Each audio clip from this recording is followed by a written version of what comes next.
Hello दोस्तों, ਅੱਜ ਆਪਾਂ ਫੇਰ ਇਕੱਠੇ ਹੋਏ ਆ। ਅੱਜ ਇੱਕ ਨਵਾਂ ਟੌਪਿਕ ਡਿਸਕਸ ਕਰਾਂਗੇ ਰਾਸ਼ਟਰਪਤੀ ਦੀ ਵੀਟੋ ਸ਼ਕਤੀਆਂ ਬਾਰੇ। ਦੇਖੋ ਜੀ, ਸਭ ਤੋਂ ਪਹਿਲਾਂ ਆਪਾਂ ਦੇਖਦੇ ਆ, ਆਪਾਂ ਨੂੰ ਪਤਾ ਹੈ ਕਿ ਭਾਰਤ ਦੀ ਪਾਰਲੀਮੈਂਟ ਦੇ ਵਿੱਚ ਜਿਹੜੇ ਦੋ ਸਦਨ ਹੁੰਦੇ ਆ, ਲੋਕ ਸਭਾ ਤੇ ਰਾਜ ਸਭਾ, ਉਹ ਕਿਸੇ ਵੀ ਬਿੱਲ ਨੂੰ ਪਾਸ ਕਰ ਮਤਲਬ ਆਪਣੇ ਕੋਲੋਂ ਪਾਸ ਕਰਕੇ ਰਾਸ਼ਟਰਪਤੀ ਕੋਲੇ ਭੇਜਦੇ ਆ। ਰਾਸ਼ਟਰਪਤੀ ਕੋਲੇ ਬਿੱਲ ਜਾਂਦਾ ਹੈ ਤਾਂ ਰਾਸ਼ਟਰਪਤੀ ਕੋਲੇ ਬਿੱਲ ਨਾਲ ਸੰਬੰਧਿਤ ਤਿੰਨ ਸ਼ਕਤੀਆਂ ਹੁੰਦੀਆਂ। ਜਾਂ ਤਾਂ ਉਹ ਬਿੱਲ ਨੂੰ ਸਾਈਨ ਕਰ ਸਕਦਾ ਹੈ, ਜਾਂ ਉਹ ਬਿੱਲ ਨੂੰ ਰੋਕ ਸਕਦਾ ਹੈ, ਜਾਂ ਉਹ ਬਿੱਲ ਨੂੰ ਇੱਕ ਵਾਰੀ ਵਾਪਸ ਭੇਜ ਸਕਦਾ ਹੈ। ਇਹ ਤਿੰਨ ਪਾਵਰਾਂ ਰਾਸ਼ਟਰਪਤੀ ਯੂਜ਼ ਕਰਦਾ ਹੈ ਬਿੱਲ ਨਾਲ ਸੰਬੰਧਿਤ। ਦੇਖੋ, ਜੇਕਰ ਉਹ ਸਾਈਨ ਕਰ ਦੂਗਾ ਤਾਂ ਸਿੰਪਲ ਜੀ ਗੱਲ ਹੈ, ਜਿਹੜਾ ਪਾਰਲੀਮੈਂਟ ਨੇ ਪਾਸ ਕੀਤਾ ਸੀ, ਰਾਸ਼ਟਰਪਤੀ ਨੇ ਸਾਈਨ ਕਰਤਾ ਤਾਂ ਉਹ ਚੀਜ਼ ਕਾਨੂੰਨ ਦਾ ਰੂਪ ਲੈ ਲੈਂਦੀ ਹੈ, ਐਕਟ ਬਣ ਜਾਂਦਾ ਹੈ। ਪਰ ਜੇਕਰ ਉਹ ਬਿੱਲ ਨੂੰ ਰੋਕਦਾ ਹੈ ਜਾਂ ਬਿੱਲ ਨੂੰ ਵਾਪਸ ਭੇਜਦਾ ਹੈ, ਇੱਥੇ ਰਾਸ਼ਟਰਪਤੀ ਦੀ ਵੀਟੋ ਸ਼ਕਤੀ ਦੀ ਵਰਤੋਂ ਕੀਤੀ ਜਾਂਦੀ ਹੈ। ਵੀਟੋ ਸ਼ਕਤੀ ਦਾ ਮਤਲਬ ਹੁੰਦਾ ਹੈ ਮਨਾਹੀ ਕਰਨਾ, ਰੋਕਣਾ। ਰਾਸ਼ਟਰਪਤੀ ਪਾਰਲੀਮੈਂਟ ਦੇ ਬਿੱਲਾਂ ਨੂੰ ਰੋਕਦਾ ਹੈ। ਹੁਣ ਆਪਾਂ ਦੇਖਾਂਗੇ। ਦੇਖੋ ਜੀ, ਭਾਰਤ ਦੇ ਰਾਸ਼ਟਰਪਤੀ ਕੋਲੇ ਤਿੰਨ ਵੀਟੋ ਸ਼ਕਤੀਆਂ ਹੈ। ਪਹਿਲੀ ਵੀਟੋ ਸ਼ਕਤੀ ਹੈ ਐਬਸੋਲਿਊਟ ਵੀਟੋ, ਦੂਸਰੀ ਹੈਗੀ ਹੈ ਸਸਪੈਂਸਿਵ ਵੀਟੋ, ਤੀਸਰੀ ਹੈਗੀ ਹੈ ਪॉकेट ਵੀਟੋ। ਹੁਣ ਆਪਾਂ ਇੱਕ ਇੱਕ ਕਰਕੇ ਡਿਸਕਸ ਕਰਾਂਗੇ, ਇਹਨੂੰ ਧਿਆਨ ਨਾਲ ਸਮਝਣਾ ਬਹੁਤ ਇੰਪੋਰਟੈਂਟ ਟੌਪਿਕ ਹੈ। ਸਟਾਰਟਿੰਗ ਕਰਦੇ ਹਾਂ ਐਬਸੋਲਿਊਟ ਵੀਟੋ ਤੋਂ। ਦੇਖੋ ਜੀ, ਜਦੋਂ ਰਾਸ਼ਟਰਪਤੀ ਕਿਸੇ ਵੀ ਬਿੱਲ ਨੂੰ ਵਿਦਹੋਲਡ ਕਰਦਾ ਹੈ, ਰੋਕਦਾ ਹੈ, ਠੀਕ ਹੈ, ਮੈਂ ਤੁਹਾਨੂੰ ਦੱਸਿਆ ਸੀਗਾ ਇੱਥੇ ਤਿੰਨ ਸ਼ਕਤੀਆਂ ਸੀਗੀਆਂ, ਸਾਈਨ ਕਰਨਾ, ਰੋਕਣਾ ਤੇ ਵਾਪਸ ਭੇਜਣਾ। ਜਦੋਂ ਰਾਸ਼ਟਰਪਤੀ ਬਿੱਲ ਨੂੰ ਰੋਕਦਾ ਹੈ, ਇਟ ਮੀਨਸ ਉਹ ਆਪਣੀ ਐਬਸੋਲਿਊਟ ਵੀਟੋ ਦਾ ਯੂਜ਼ ਕਰ ਰਿਹਾ ਹੈ। ਪਰ ਧਿਆਨ ਰੱਖਣਾ, ਐਬਸੋਲਿਊਟ ਵੀਟੋ ਸਿਰਫ ਦੋ ਕੰਡੀਸ਼ਨਾਂ ਦੇ ਵਿੱਚ ਹੋ ਸਕਦੀ ਹੈ। ਪਹਿਲੀ ਕੰਡੀਸ਼ਨ, ਵੀ ਰਾਸ਼ਟਰਪਤੀ ਕਿਸੇ ਬਿੱਲ ਨੂੰ ਰੋਕ ਰਿਹਾ ਹੈ, ਜੇਕਰ ਉਹ ਪ੍ਰਾਈਵੇਟ ਮੈਂਬਰ ਬਿੱਲ ਹੈਗਾ, ਰਾਸ਼ਟਰਪਤੀ ਨੇ ਉਹਨੂੰ ਰੋਕ ਲਿਆ ਤਾਂ ਉਹ ਐਬਸੋਲਿਊਟ ਵੀਟੋ ਮੰਨੀ ਜਾਊਗੀ। ਤੇ ਜੇਕਰ ਜਦੋਂ ਰਾਸ਼ਟਰਪਤੀ ਕੋਲੇ ਬਿੱਲ ਸਾਈਨ ਹੋਣ ਵਾਸਤੇ ਆਇਆ ਹੈ, ਇਸੇ ਦਰਮਿਆਨ ਸਰਕਾਰ ਬਹੁਮਤ ਖੋ ਦੇਵੇ ਆਪਣਾ, ਸਰਕਾਰ ਕੋਲੇ ਬਹੁਮਤ ਨਾ ਹੋਵੇ, ਤਾਂ ਵੀ ਉਹ ਬਿੱਲ ਐਬਸੋਲਿਊਟ ਵੀਟੋ ਦੇ ਵਿੱਚ ਕੰਸੀਡਰ ਕੀਤਾ ਜਾਊਗਾ। ਹੁਣ ਦੇਖੋ, ਤੁਹਾਨੂੰ ਥੋੜਾ ਜਿਹਾ ਇੱਥੇ ਇਹ ਹੋਊਗਾ, ਇੱਕ ਹੁੰਦਾ ਹੈ ਪ੍ਰਾਈਵੇਟ ਮੈਂਬਰ ਬਿੱਲ। ਤੁਸੀਂ ਸ਼ਾਇਦ ਕਈਆਂ ਨੇ ਪਹਿਲੀ ਵਾਰੀ ਸੁਣਿਆ ਹੋਊਗਾ ਕਿ ਪ੍ਰਾਈਵੇਟ ਮੈਂਬਰ ਬਿੱਲ ਕਿਹੜਾ ਹੁੰਦਾ ਹੈ। ਇੱਕ ਹੁੰਦਾ ਹੈ ਸਿੰਪਲ ਗਵਰਨਮੈਂਟ ਬਿੱਲ। ਆਹ ਦੋ ਬਿੱਲ ਹੁੰਦੇ ਆ ਲੋਕ ਸਭਾ ਤੇ ਰਾਜ ਸਭਾ ਦੇ ਵਿੱਚ। ਦੇਖੋ ਜੀ, ਜੇਕਰ ਸਰਕਾਰ ਵਿੱਚੋਂ ਕੋਈ ਮੰਤਰੀ ਬਿੱਲ ਲੈ ਕੇ ਆਂਦਾ ਹੈ, ਉਹਨੂੰ ਕਹਿੰਦੇ ਆ ਗਵਰਨਮੈਂਟ ਬਿੱਲ। ਆਪਾਂ ਨੂੰ ਪਤਾ ਹੈ ਕਿ ਮੰਤਰੀ ਟੋਟਲ ਲੋਕ ਸਭਾ ਦੀ ਸੰਖਿਆ ਦਾ 15% ਤੱਕ ਬਣ ਸਕਦੇ ਆ। ਜਿਵੇਂ ਲੋਕ ਸਭਾ ਦੀ ਵਰਤਮਾਨ ਸੰਖਿਆ ਹੈਗੀ ਆ 543, ਉਹਦੇ ਵਿੱਚੋਂ 15% ਤੱਕ ਮੰਤਰੀ ਬਣ ਸਕਦੇ। ਇਹਨਾਂ ਵਿੱਚੋਂ ਕਿਸੇ ਨੇ ਕੋਈ ਬਿੱਲ ਪੇਸ਼ ਕੀਤਾ ਤਾਂ ਉਹ ਹੁੰਦਾ ਹੈ ਗਵਰਨਮੈਂਟ ਬਿੱਲ।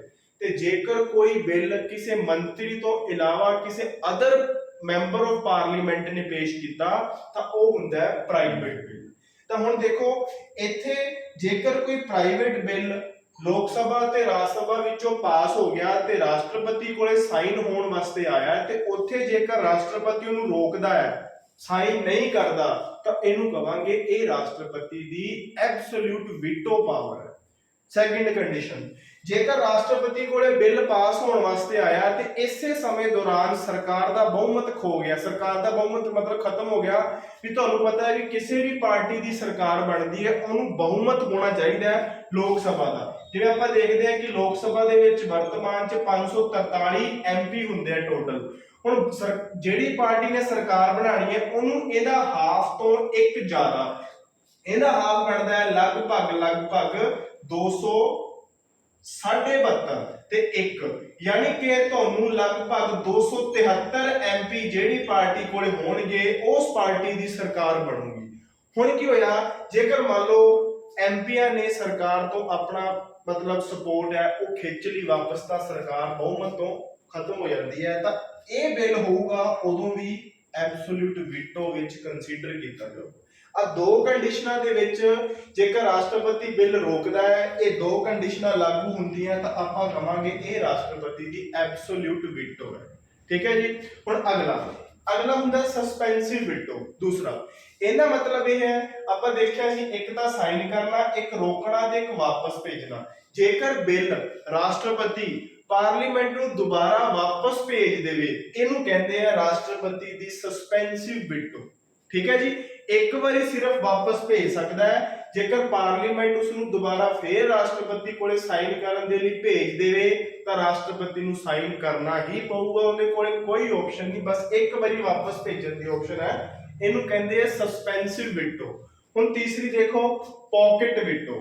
पॉकेट ਵੀਟੋ ਦੇ ਵਿੱਚ ਵੀ ਸੇਮ ਗੱਲ ਹੈ, ਬਿੱਲ ਨੂੰ ਰੋਕਣਾ, ਬਸ ਥੋੜਾ ਜਿਹਾ ਡਿਫਰੈਂਸ ਹੈ, ਇੱਥੇ ਵੀ ਬਿੱਲ ਨੂੰ ਰੋਕ ਰਿਹਾ ਵਿਦ ਹੋਲਡ ਕਰਨਾ, ਇੱਥੇ ਵੀ ਬਿੱਲ ਨੂੰ ਰੋਕ ਰਿਹਾ।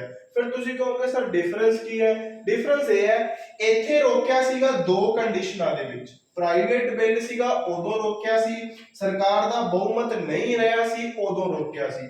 ਇਹਨਾਂ ਦੋ ਕੰਡੀਸ਼ਨਾਂ ਤੋਂ ਇਲਾਵਾ ਕੋਈ ਹੋਰ ਕੰਡੀਸ਼ਨ ਦੇ ਵਿੱਚ ਰਾਸ਼ਟਰਪਤੀ ਬਿੱਲ ਨੂੰ ਰੋਕਦਾ ਹੈ ਤਾਂ ਉਹਨੂੰ ਆਪਾਂ ਕਹਿੰਦੇ ਆ ਇਹ ਰਾਸ਼ਟਰਪਤੀ ਦੀ ਪॉकेट ਵੀਟੋ ਹੈ। ਠੀਕ ਹੈ, ਤਾਂ ਇਹ ਥੋੜਾ ਜਿਹਾ ਐਬਸੋਲੂਟ ਵੀਟੋ ਤੋਂ ਅਲੱਗ ਹੈ। ਹੁਣ ਪੇਪਰ 'ਚ ਕਈ ਵਾਰੀ ਕੁਐਸਚਨ ਕਰਦਾ ਹੈ ਕਿ ਪॉकेट ਵੀਟੋ ਦੇ ਲਈ ਰਾਸ਼ਟਰਪਤੀ ਕਿੰਨਾ ਚਿਰ ਤੱਕ ਬਿੱਲ ਨੂੰ ਰੋਕ ਕੇ ਰੱਖ ਸਕਦਾ ਹੈ। ਇੱਥੇ ਸੰਵਿਧਾਨ ਦੇ ਵਿੱਚ ਕੋਈ ਟਾਈਮ ਫਿਕਸ ਹੈ ਨਹੀਂਗਾ, ਰਾਸ਼ਟਰਪਤੀ ਅਨਿਸ਼ਚਿਤ ਸਮੇਂ ਤੱਕ ਬਿੱਲ ਨੂੰ ਰੋਕ ਕੇ ਰੱਖ ਸਕਦਾ ਹੈ। ਇਸ पॉकेट ਵੀਟੋ ਦਾ ਹਾਲੇ ਤੱਕ ਸਿਰਫ ਇੱਕ ਵਾਰੀ ਯੂਜ਼ ਹੋਇਆ ਹੈ। ਗਿਆਨੀ ਜੈਲ ਸਿੰਘ ਭਾਰਤ ਦੇ ਰਾਸ਼ਟਰਪਤੀ ਨੇ 1986 ਦੇ ਵਿੱਚ ਜਿਹੜਾ ਪੋਸਟਲ ਆਫਿਸ ਬਿੱਲ ਸੀ, ਡਾਕ ਬਿੱਲ ਕਹਿੰਦੇ ਆ, ਉਹਦੇ ਉੱਤੇ पॉकेट ਵੀਟੋ ਦੀ ਵਰਤੋਂ ਕੀਤੀ ਸੀ ਤੇ ਇਹਦੇ ਵਿੱਚ ਰਾਸ਼ਟਰਪਤੀ ਬਿੱਲ ਨੂੰ ਅਨਿਸ਼ਚਿਤ ਸਮੇਂ ਤੱਕ ਇਨਡੈਫੀਨਿਟ ਪੀਰੀਅਡ ਤੱਕ ਰੋਕ ਕੇ ਰੱਖ ਸਕਦਾ ਹੈ। ਤਾਂ ਥੋੜੀ ਜਿਹੀ ਗੱਲ ਹੋਰ ਸੁਣਿਓ, ਥੋੜਾ ਜਿਹਾ ਤੁਹਾਨੂੰ ਲਿੰਕ ਕਰਵਾ ਲੂਗਾ ਅਮਰੀਕਾ ਦੇ ਰਾਸ਼ਟਰਪਤੀ ਦੀ ਵੀਟੋ ਸ਼ਕਤੀ ਤੇ ਭਾਰਤ ਦੇ ਰਾਸ਼ਟਰਪਤੀ ਦੀ ਵੀਟੋ ਸ਼ਕਤੀ। ਇੱਥੇ ਮਾੜਾ ਜਿਹਾ ਧਿਆਨ ਦੇਣਾ ਹੈ, ਇਹ ਤੁਹਾਨੂੰ ਕਿਤਾਬਾਂ ਦੇ ਵਿੱਚ ਦੇਖਣ ਨੂੰ ਬਹੁਤ ਘੱਟ ਮਿਲੂਗਾ, ਇਹ ਮਤਲਬ ਡਾਟਾ ਥੋੜਾ ਜਿਹਾ ਜ਼ਰੂਰੀ ਹੈ। ਜਿਹੜਾ ਅਮਰੀਕਾ ਦਾ ਰਾਸ਼ਟਰਪਤੀ ਹੈ ਉਹਦੇ ਕੋਲੇ ਵੀ ਹੈਗੀ ਹੈ पॉकेट ਵੀਟੋ, ਪਰ ਉਹਦੇ ਕੋਲੇ ਟਾਈਮ ਫਿਕਸ ਹੈ। ਟਾਈਮ ਦਾ ਮਤਲਬ ਉਹ 10 ਦਿਨ ਤੱਕ ਬਿੱਲ ਨੂੰ ਰੋਕ ਸਕਦਾ ਹੈ।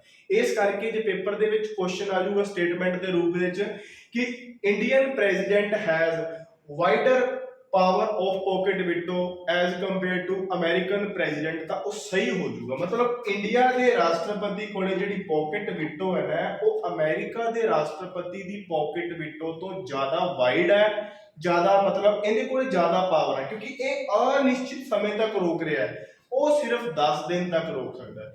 ਇੱਕ ਗੱਲ ਹੋਰ, ਭਾਰਤ ਦੇ ਰਾਸ਼ਟਰਪਤੀ ਕੋਲੇ 3 ਵੀਟੋ ਸ਼ਕਤੀਆਂ ਹੁੰਦੀਆਂ ਪਰ ਅਮਰੀਕਾ ਦੇ ਰਾਸ਼ਟਰਪਤੀ ਕੋਲੇ 4 ਵੀਟੋ ਸ਼ਕਤੀਆਂ ਹੁੰਦੀਆਂ। ਇੱਕ ਨਵੀਂ ਵੀਟੋ ਸ਼ਕਤੀ ਅਮਰੀਕਾ ਦੇ ਰਾਸ਼ਟਰਪਤੀ ਨੂੰ ਮਿਲਦੀ ਹੈ, ਉਹਨੂੰ ਕਹਿੰਦੇ ਆ ਕੁਆਲੀਫਾਈਡ ਵੀਟੋ। ਆ ਤੁਸੀਂ ਯਾਦ ਰੱਖਣਾ ਹੈ, ਕੁਆਲੀਫਾਈਡ ਵੀਟੋ ਇਹ ਇੰਡੀਆ ਦੇ ਰਾਸ਼ਟਰਪਤੀ ਨੂੰ ਨਹੀਂ ਮਿਲਦੀ, ਇਹ ਕੇਵਲ ਅਮਰੀਕਾ ਦੇ ਰਾਸ਼ਟਰਪਤੀ ਨੂੰ ਮਿਲਦੀ ਹੈ। ਅਮਰੀਕਾ ਦੇ ਨੂੰ 4 ਮਿਲਦੀਆਂ ਤੇ ਇੰਡੀਆ ਦੇ ਰਾਸ਼ਟਰਪਤੀ ਨੂੰ 3 ਮਿਲਦੀਆਂ। ਇੱਕ ਛੋਟੀ ਜਿਹੀ ਗੱਲ ਹੋਰ ਦੇਖਿਓ, ਜਿਹੜਾ ਆ ਵੀਟੋ ਸ਼ਕਤੀਆਂ ਹੈਗੀਆਂ, ਹੁਣ ਦੇਖੋ ਮੈਂ ਤੁਹਾਨੂੰ ਇਹ ਤੋਂ ਪਹਿਲਾਂ ਕਰਾਈ ਸੀ ਬਿੱਲ, ਆਪਾਂ ਥੋੜਾ ਤੁਹਾਨੂੰ ਯਾਦ ਹੋਊਗਾ ਬਿੱਲ ਪੜ੍ਹੇ ਸੀ। ਬਿੱਲ ਹੁੰਦਾ ਇੱਕ ਹੁੰਦਾ ਮਨੀ ਬਿੱਲ ਜਿਹਨੂੰ ਤੁਸੀਂ ਧਨ ਬਿੱਲ ਕਹਿੰਦੇ ਹੋ, ਇੱਕ ਹੁੰਦਾ ਹੈਗਾ ਆਮ ਬਿੱਲ ਜਿਹਨੂੰ ਤੁਸੀਂ ਆਰਡੀਨਰੀ ਬਿੱਲ ਕਹਿੰਦੇ ਹੋ, ਇੱਕ ਹੁੰਦਾ ਹੈ ਸੰਵਿਧਾਨਿਕ ਸ਼ੋਧ ਬਿੱਲ ਕਨਸਟੀਟਿਊਸ਼ਨਲ ਅਮੈਂਡਮੈਂਟ ਬਿੱਲ। ਆ 3 ਪ੍ਰਕਾਰ ਦੇ ਬਿੱਲ ਹੁੰਦੇ ਆ। ਹੁਣ ਥੋੜਾ ਜਿਹਾ ਗੱਲ ਇੱਥੇ ਇਹ ਵੀ ਇੰਪੋਰਟੈਂਟ ਹੈ, ਸਮਝੋ ਮਾੜਾ ਜਿਹਾ, ਰਾਸ਼ਟਰਪਤੀ ਜਿਹੜੀ ਵੀਟੋ ਪਾਵਰ ਯੂਜ਼ ਕਰਦਾ ਹੈ ਨਾ, ਉਹ ਰਾਸ਼ਟਰਪਤੀ ਵੀਟੋ ਪਾਵਰ ਕੇਵਲ ਆਮ ਬਿੱਲ ਦੇ ਸੰਬੰਧ ਵਿੱਚ ਯੂਜ਼ ਕਰ ਸਕਦਾ ਹੈ। ਰਾਸ਼ਟਰਪਤੀ ਸੰਵਿਧਾਨਿਕ ਸ਼ੋਧ ਬਿੱਲ ਵਿੱਚ ਵੀਟੋ ਪਾਵਰ ਯੂਜ਼ ਨਹੀਂ ਕਰ ਸਕਦਾ। ਹੁਣ ਦੇਖੋ ਮਨੀ ਬਿੱਲ ਦੇ ਵਿੱਚ ਨਾ ਰਾਸ਼ਟਰਪਤੀ ਕੋਲੇ 2 ਆਪਸ਼ਨਾਂ ਹੁੰਦੀਆਂ, ਜਾਂ ਤਾਂ ਉਹ ਬਿੱਲ ਨੂੰ ਸਾਈਨ ਕਰ ਦੇ ਤੇ ਜਾਂ ਉਹ ਬਿੱਲ ਨੂੰ ਵਿਦ ਹੋਲਡ ਕਰ ਦੇ। ਇੱਥੇ ਉਹ ਬਿੱਲ ਵਾਪਸ ਨਹੀਂ ਭੇਜ ਸਕਦਾ। ਮਨੀ ਬਿੱਲ ਦੇ ਵਿੱਚ ਰਾਸ਼ਟਰਪਤੀ ਕੋਲੇ ਦੇਖੋ, ਇੱਥੇ ਆਪਾਂ ਦੱਸਿਆ ਰਾਸ਼ਟਰਪਤੀ ਕੋਲੇ 3 ਆਪਸ਼ਨਾਂ ਹੁੰਦੀਆਂ, ਜਾਂ ਤਾਂ ਸਾਈਨ ਕਰ ਦੇ, ਜਾਂ ਬਿੱਲ ਨੂੰ ਰੋਕ ਲੈ, ਜਾਂ ਬਿੱਲ ਨੂੰ ਵਾਪਸ ਭੇਜ ਦੇ। ਪਰ ਧਿਆਨ ਨਾਲ ਸੁਣਿਓ ਗੱਲ, ਜੇਕਰ ਮਨੀ ਬਿੱਲ ਹੈ ਤਾਂ ਰਾਸ਼ਟਰਪਤੀ ਕੋਲੇ ਇੱਕ ਆਪਸ਼ਨ ਘਟ ਜਾਂਦੀ ਹੈ, 2 ਰਹਿ ਜਾਂਦੀਆਂ। ਉਹ ਕਿਹੜੀਆਂ? ਜਾਂ ਤਾਂ ਬਿੱਲ ਨੂੰ ਸਾਈਨ ਕਰ ਦੇ ਜਾਂ ਬਿੱਲ ਨੂੰ ਰੋਕ ਲੈ। ਇੱਥੇ ਮਨੀ ਬਿੱਲ ਦੇ ਵਿੱਚ ਰਾਸ਼ਟਰਪਤੀ ਕੋਲੇ ਵਾਪਸ ਭੇਜਣ ਵਾਲੀ ਸ਼ਕਤੀ ਨਹੀਂ ਹੈਗੀ ਹੈ। ਅਗਲੀ ਗੱਲ, ਆਮ ਬਿੱਲ ਹੈ, ਆਮ ਬਿੱਲ ਦੇ ਵਿੱਚ ਰਾਸ਼ਟਰਪਤੀ ਕੋਲੇ 3 ਆਪਸ਼ਨਾਂ ਹੁੰਦੀਆਂ, ਸਾਈਨ ਵੀ ਕਰਵਾ ਸਕਦਾ ਹੈ, ਕਰ ਸਕਦਾ ਹੈ ਆਪ, ਵਿਦ ਹੋਲਡ ਵੀ ਕਰ ਸਕਦਾ ਹੈ ਤੇ ਬਿੱਲ ਨੂੰ ਇੱਕ ਵਾਰੀ ਵਾਪਸ ਵੀ ਭੇਜ ਸਕਦਾ ਹੈ। 3 ਆਪਸ਼ਨਾਂ ਲਾਗੂ ਹੁੰਦੀਆਂ ਆਮ ਬਿੱਲ ਦੇ ਵਿੱਚ। ਤੇ ਸੰਵਿਧਾਨਿਕ ਸ਼ੋਧ ਦੇ ਬਿੱਲ ਦੇ ਵਿੱਚ ਰਾਸ਼ਟਰਪਤੀ ਕੋਲੇ ਕੇਵਲ ਇੱਕ ਸ਼ਕਤੀ ਹੁੰਦੀ ਹੈ, ਉਹ ਸਾਈਨ ਹੀ ਕਰ ਸਕਦਾ ਹੈ, ਨਾ ਤਾਂ ਉਹ ਵਾਪਸ ਭੇਜ ਸਕਦਾ ਹੈ ਬਿੱਲ ਨੂੰ, ਨਾ ਬਿੱਲ ਤੇ ਵਿਦਹੋਲਡ ਕਰ ਸਕਦਾ ਹੈ। ਪੇਪਰ ਦੇ ਵਿੱਚ ਕੁਐਸਚਨ ਆਵੇ, ਯਾਦ ਰੱਖਿਓ, ਸੰਵਿਧਾਨਿਕ ਸੋਧ ਬਿੱਲ ਦੇ ਉੱਤੇ ਰਾਸ਼ਟਰਪਤੀ ਨੂੰ ਵੀਟੋ ਪਾਵਰ ਨਹੀਂ ਮਿਲਦੀ। ਤਾਂ ਆ ਵੀਟੋ ਪਾਵਰ ਰਾਸ਼ਟਰਪਤੀ ਦੀਆਂ ਸ਼ਕਤੀਆਂ ਬਾਰੇ ਇਹ ਤੁਸੀਂ ਦੇਖਿਆ ਹੈਗਾ। ਇਹਦਾ ਆਰਟੀਕਲ ਵੀ ਯਾਦ ਰੱਖਿਓ, ਆਰਟੀਕਲ 111 ਦੇ ਵਿੱਚ ਲਿਖਿਆ ਹੋਇਆ ਹੈ ਰਾਸ਼ਟਰਪਤੀ ਦੀ ਵੀਟੋ ਸ਼ਕਤੀ। ਥੈਂਕ ਯੂ ਦੋਸਤੋ, ਧੰਨਵਾਦ।